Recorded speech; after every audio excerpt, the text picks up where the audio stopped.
மது குடிப்பது நல்லதில்லை, போதை பழக்கம் நல்லதில்லை.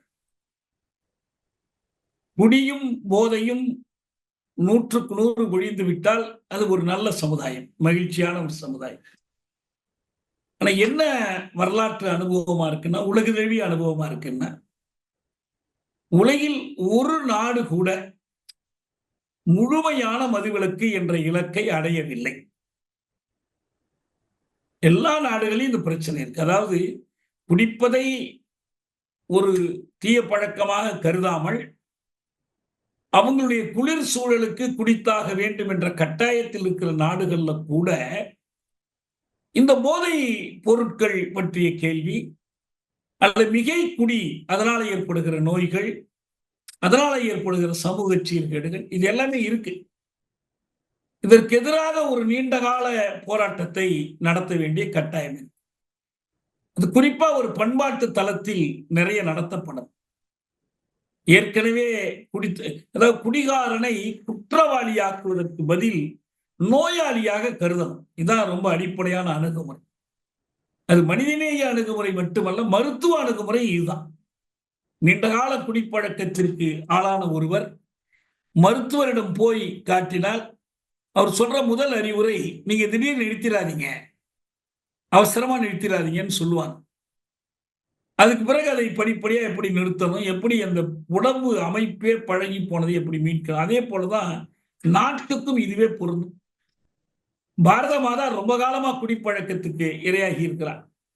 இந்த மாதாவையும் மீட்க வேண்டி இருக்குது என்று சொன்னால், இதுல இருக்கிற அரசியல் சிக்கல்களை நாம் புரிந்து கொள்ளணும்.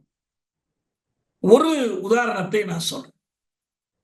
சுதந்திர போராட்ட காலத்தில் மதுவிலக்கு என்ற கொள்கையை காங்கிரஸ் வலியுறுத்தியது. மக்கள் போதையில் ஆழ்ந்து அவங்க போராட்டங்களை பற்றி, உரிமைகள் இழப்பதை பற்றி கவலைப்படாமல் இருக்கிறார். ஒழுக்கம் விழுப்பம் தரலான், ஒழுக்கம் உயிரினும் ஓம்பப்படும், ஒழுக்கம் விடுதலை தரும் என்று நான் ஒரு முறை தமிழ் தேசத்துல தலையங்கமா எழுதினேன். சீனாவிலையும் இந்தியாவிலையும் அபினி பழக்கத்தை பரப்பி இதன் மூலம் இந்த மக்களை அடிமைப்படுத்துவது பிரிட்டிஷாருடைய வேலையாக இருக்கிறது என்று இந்த அபினிக்கு எதிரான யுத்தங்களே நடத்தப்பட்டுச்சு.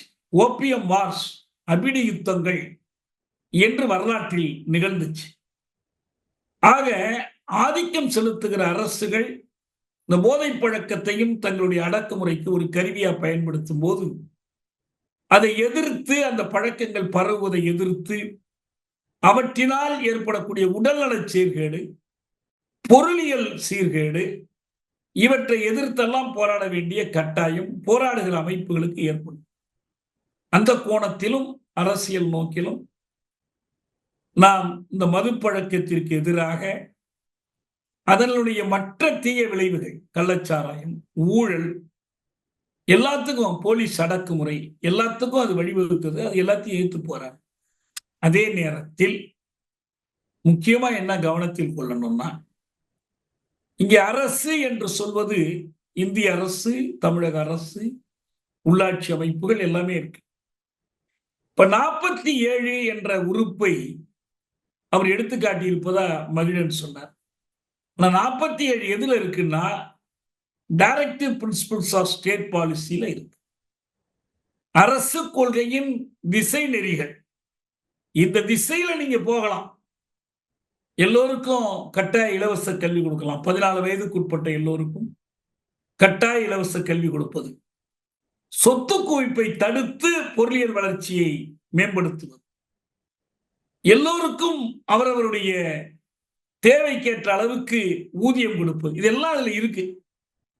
இது எதையாவது நடைமுறைப்படுத்தி இருக்கிறாங்கன்னா, எதையும் நடைமுறைப்படுத்த முடியாத, அதே நேரத்தில் லட்சியங்களாக கருதப்படுகிற அந்த விதிகள் மட்டும்தான் அரசமைப்பு சட்டத்தினுடைய 4வது பகுதியில் இருக்கு. இது 3வது பகுதினா அடிப்படை உரிமையாயிடும்.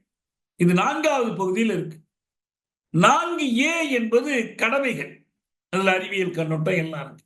இந்த 4A 2யுமே நீங்கள் நீதிமன்றத்திற்கு போய் நிலைநாட்ட முடியாது, அரசு நடைமுறைப்படுத்த வேண்டும் என்று கட்டாயப்படுத்த முடியாது.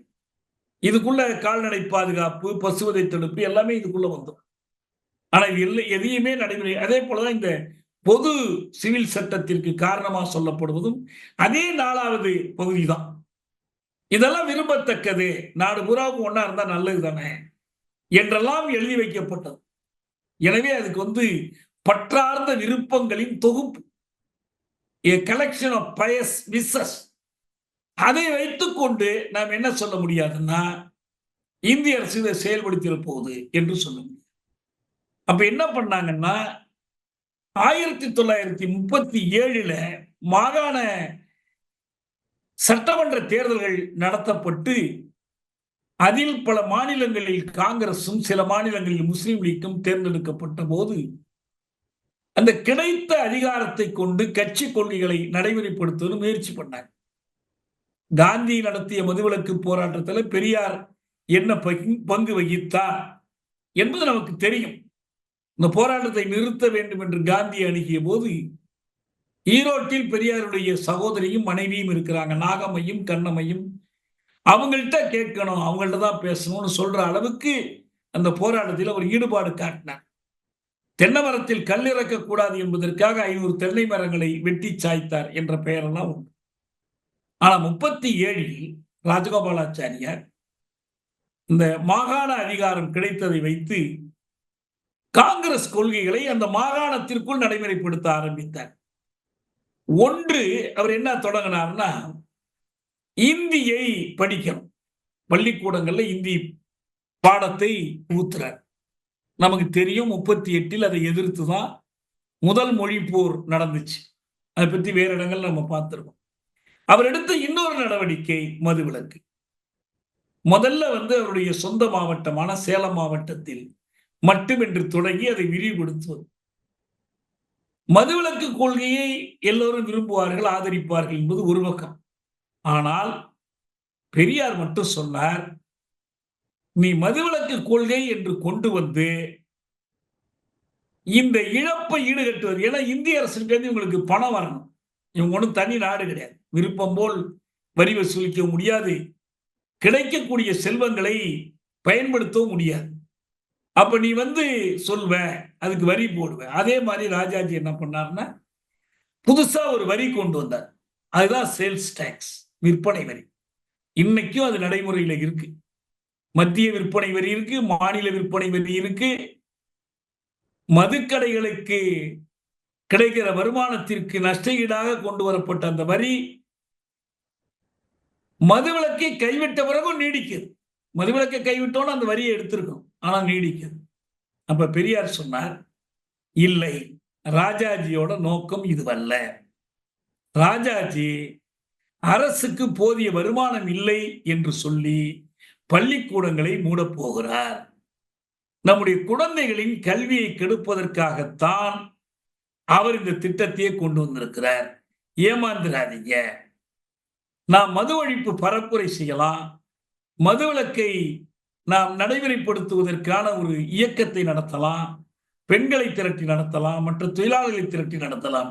ஆனால் அரசு போலீஸை கொண்டு மதுவிலக்கை செயல்படுத்துவது என்பது எங்க விட்டு செல்லும் என்றால் நம்முடைய குழந்தைகளின் கல்விக்கு தீங்காக முடியும் என்று சொன்னார். அதுக்கப்புறம் மதுவிலக்குன்னு ஒண்ணு பேருக்கு இருந்துச்சு, தமிழ்நாட்டிலும் இருந்துச்சு. இப்ப நம்மளாம் சின்ன பிள்ளைலேருந்து பார்த்து வளர்ந்துருக்கிறோம் இந்த மதுவிலக்கு எப்படி இருந்துச்சுன்னு. தெருவுக்கு ஒருத்தர் சாராயக்காரர் இருப்பாரு, கலாச்சாரம் எங்கேயாச்சும் வித்துக்கிட்டு இருப்பாரு, எல்லாருக்கும் மாமூல் கொடுத்துக்கிட்டு இருப்பாரு, எல்லாம் சர்வசாதாரணமா நடந்துகிட்டே இருக்கும். பிறகு இந்த மதுவிலக்கு என்ற பெயர்ல அரசுக்கு வருமானமும் போய் போலீஸ் விருப்பம் போல் நடவடிக்கை எடுப்பதும், ஏராளமானவர்கள் கைதாவதும், அதனால் ஏற்படுகிற மன வருத்தம் இதெல்லாம் ஏற்படுகிறது என்று கருதி இந்த வருமானத்துக்கு வருமானமாகட்டும் என்று மீண்டும் மதுக்கடைகள் திறக்கப்பட்டன. அதை மூட போறோம்னாங்க, ஆனா மூடினாங்க, மீண்டும் திறந்தாங்க. இப்ப என்ன அடிப்படையில் ஒரு உண்மை புலப்படுதுன்னா, இந்தியாவில் தமிழ்நாட்டில் மட்டுமல்ல, எந்த மாநிலத்திலுமே, இந்த பக்கத்தில் இருக்கிற புதுச்சேரி உட்பட இந்தியாவில் எந்த மாநிலத்திலுமே பூரண மதுவிலக்கு என்ற ஒன்று இல்லை. குஜராத்தில் இருப்பதா சொல்லுவாங்க, 60ல இருக்குதுங்கிறாங்க. ஆனா குஜராத்தை பற்றி வந்திருக்கக்கூடிய ஏராளமான வல்லுநர் அறிக்கைகள், உண்மை அறியும் குழுக்களுடைய அறிக்கைகள் எல்லாமே இருக்கு. இதே குஜராத்தில் வெளிநாட்டார் முதலீடு செய்வதற்கு ஏற்றுமதி மண்டலங்களை உருவாக்கி அங்கு அயல்நாட்டு செலாவணியை புழங்குவது என்று பல சலுகைகளை செய்து ஒரு நகரத்தையே உருவாக்கி இருக்கிறாங்க அகமதாபாத்துக்குள்ளேயே. அதுக்கு பேர் கிஃப்ட் சிட்டின்னு பேர். இந்த கிஃப்ட் சிட்டி வழியாகத்தான் நிறைய அயல் நாட்டுக்கு இங்கிருந்து பணம் கடத்தப்படுவது, வெளிநாட்டார் கொண்டு வந்து பெரிய சலுகையா முதலீடு செய்வது, அதானி போன்றவருடைய வளர்ச்சிக்கு ரொம்ப உதவியா இருப்பது இந்த கிஃப்ட் சிட்டி. அண்மையில குஜராத் அரசு கிஃப்ட் சிட்டியில் மதுபானத்திற்கு தடை இல்லை என்று அறிவித்து விட்டார். இப்ப இங்க அடிக்கடி ஒரு முயற்சி பண்றாங்களே, கிரிக்கெட் மைதானத்துல குடிக்கலாம், கல்யாண வீட்டுல குடிக்கலாம், திருவிழாவில் குடிக்கலாம், அந்த மாதிரி கிஃப்ட் சிட்டியில பண்ணிட்டாங்க. மற்றபடி அந்த குஜராத் முழுவதிலும் கள்ளச்சாராயம் ஆராய் பெருக்கெடுத்து ஓடுகிறது. பெரும் ஊழல். இது யாரும் கட்டுப்படுத்த முடியாது. காந்தியோட தாய் நாடு, காந்தி குஜராத்தி என்பதை காரணமாக வச்சுதான் முதல்ல குஜராத்தில் மட்டுமாவது இந்த மதுவிலக்கை பாதுகாக்கணும்னு பாதுகாத்தார். மோடி வந்ததற்கு பிறகு அந்த மோடி தனக்கு பெருமை கொண்டாடிக்கிட்டார். ஆனா இன்னைக்கு உண்மையில மதுவிலக்கு என்பதெல்லாம் ஒன்றும் கிடையாது. அப்படி இருக்கும்போது நாம் இந்தியாவில் இல்லை, எனவே தமிழ்நாட்டில் வேண்டாம் நம்ம சொல்ல, தமிழ்நாட்டில் கொண்டு வரலாம்.